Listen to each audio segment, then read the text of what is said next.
So the tiny freestyle segment has become very, very popular, and today we have one more drone in that segment.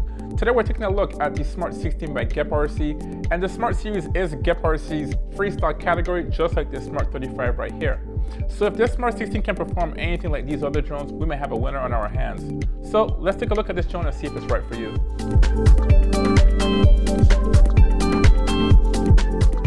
So here's the box right here. Pretty nice looking box, pretty typical of GEPRC with the logo here and the finish on the back. Pretty cool. Now, nothing on here, no specs on here. The only thing you see here is the Smart16 right here. Smart16 analog 2S Express LRS 2.4G. So this drone does come in multiple flavors. We do have the D8, D16 option. We also have a TBS Crossfire, and we have the Express LRS version, both in the 2.4G and the 915 megahertz. Now, this drone also comes in a plug-and-play version where you can install your own receiver.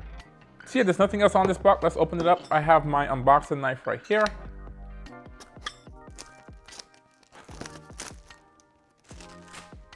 All right, so let's open this bad boy up, see what's inside. And there you go, you're greeted with the drone right up front. So let's pull this out. Put that right here. Nice cutout. Let's see what's below here. Some silica gel, which is good for moisture. You have a bag here with your typical tools. Looks like a battery strap, a screwdriver, and then battery holder. So that's pretty cool that they come with that, and also a wrench. You have a card you can get to their social media sites and for manuals, and then you have these two stickers, and that's a pretty straightforward, compact layout. All right, so here's the drone right here. This thing is so tiny, guys. Look at this. This thing fits in my hand pretty easily. So yeah, all this carbon fiber on here. You have these two bladed propellers, and these are 1.6 inches, hence the reason why it's called the Smart16. So really cool. We'll see how these perform. It's pretty interesting they went with the two blade design, but no big deal there. So let's take a closer look at this drone. First thing here, these plates are very thin. This top plate here looks like a 1mm plate, and the bottom plate here is a 1.5mm. The first thing that jumps out at me here is the stack. This stack is pretty amazing. Usually with these small, tiny freestyle drones, you have like an all-in-one board. They went with the traditional setup here. You have 3 boards on here stacked up pretty well.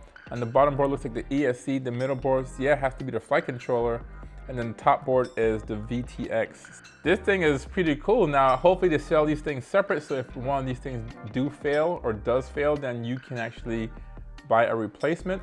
So that's good for upgradability in the future. And then you have the receiver that's separate here, and that thing is tiny. Now, I've seen some Express LRS receivers. Yeah, I guess that's the typical, I mean, this thing is so tiny, guys. It's ridiculous. Really nice stack here. The wires are pretty nicely covered, and then usually you have a cover for the wires. You have shrink wrap to protect the wires here, but I don't think these props are gonna touch the wires. Then you have this camera here, really nice. This is the Caddx Ant, and it has an adjustable screw to adjust your tilt.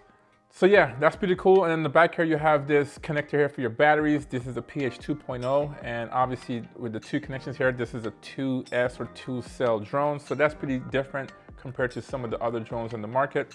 Talking about the battery here, now the recommended battery for this drone is a 380 milliamp hour battery, and GEPRC does sell that battery on their website. So it's a little bit different size. It's a little bit shorter than your traditional 1S battery, as you can see right here. It just looks a little bit shorter, but it is a 90C. It does require 2, and we have 2 of them right there. Talking about that, GEPRC did introduce a charger here with these batteries, and this charger here is very bare, but this charger was introduced with the TinyGo 4K, which I do have. So it's very identical, and it has 4 ports on here. So I think that is available on their website. Look at these motors here. They're a little bit bigger than normal. These are the 0803 11,000 kV. So these should be pretty good, a little bit bigger to swing a bigger prop, and then also a little bit lower kV to be a little bit more conservative with the power consumption here. So we'll see how that performs, guys.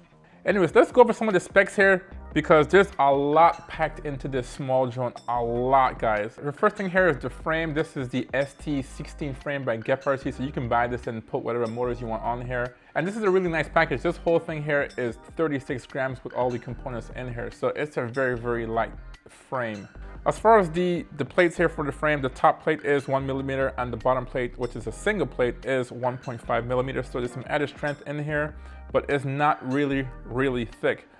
Besides that, you have these propellers on here. These are 1.6 inches propellers by GEPRC, and the wheelbase here is 78 millimeters from post to post right here. Okay, so let's talk about the internals in here. And the first thing I see here is the stack. Let's talk about the stack here. The first top part here is the VTX. It is a 200 milliwatt VTX, and it is a power adjustable, and it does have OSD or smart audio in there. So that's pretty cool. You can adjust it on the fly. Below that, you have a flight controller, and that's an F4 flight controller, which is pretty standard in this category. And the bottom part is your ESC BLHeli-S with a 12 amp ESC. So that's pretty good, pretty high for this size of drones. All right, the camera in the front is the Caddx Ant, as I said before, and this is a pretty cool camera. Very small, very light, but it does have good performance, wide dynamic range. So we'll see how this performs.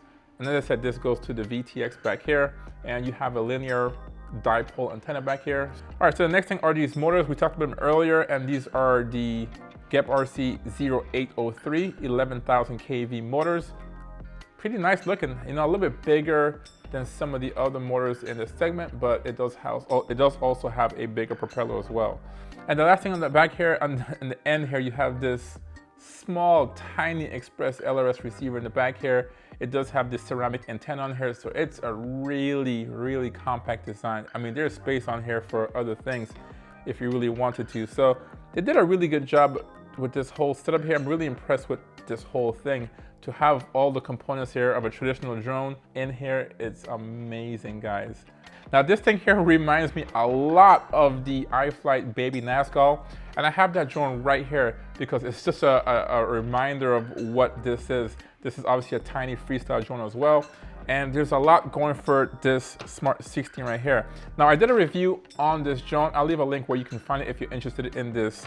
Now this thing was an okay drone. The build quality on this was really good as well, but because of the size, they did go with a different approach. There's a lot of built-in stuff in here, or all-in-one stuff as far as the flight control, the receiver, and also the VTX. Everything is kind of built into one, so it does save on size a little bit.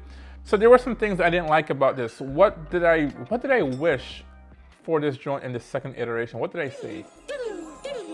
I do think if this drone was a little bit larger, maybe you can put a larger VTX in there. You'd have the adjustability for the forward camera. And also maybe you might want to consider getting a 2S battery on here as well. 2S might be a stretch, but there are some larger 1S batteries that would work. So yeah, obviously there were some things that weren't right with this. And apparently all those things, it's almost like GEPRC was listening to me. I don't know, you be the judge. Everything I said is addressed in this drone. Do we have a 2S battery? Sure, 2S battery source. Do we have an adjustable camera? Sure, adjustable camera. Do we have a more powerful VTX? Sure, we have a more powerful VTX. Everything was addressed with this Smart16. Now, it's too early to decide if this is a better drone because I haven't flown it yet, but that's what we're gonna do in the next video. So if you're interested in that video, hit that subscribe button so you'll be notified whenever I do drop that video, guys. So let me know what you think about this drone. It wasn't so expensive. It's a pretty good price for this drone, but we know the price of components are going up just because we're in a certain time here. But yeah, let me know what you think about this. If you have any questions about this drone here, leave them down below. I'll be happy to answer those. And as I said before, I'll be making a few videos on this drone. So if you want to see those, hit that subscribe button so you'll be notified whenever I do drop that. So yeah, guys, thank you for watching, and I will see you in the next video. Peace!